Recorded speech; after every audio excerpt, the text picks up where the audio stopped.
Kışımızda çiçekler açmıyor, kuşlar süzülüp uçmuyor, yıldızları ışık saçmıyor.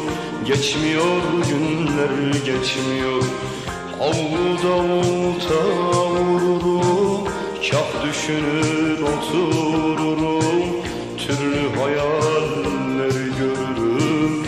Geçmiyor günler, geçmiyor. Dışarıda mevsim baharmış, gezip dolaşanlar varmış. Günler su gibi akarmış, geçmiyor günler, geçmiyor.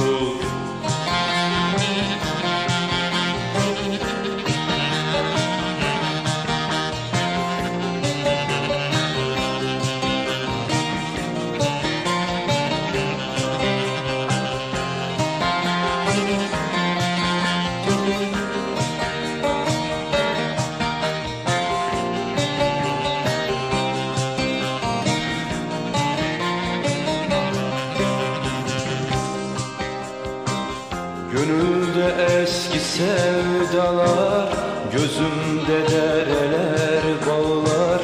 Aynada hayalim ağlar, geçmiyor günler, geçmiyor.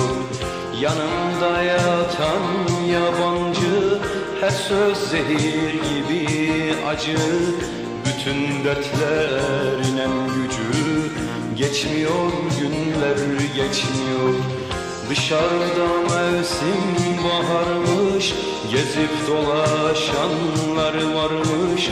Günler su gibi akarmış, geçmiyor günler, geçmiyor.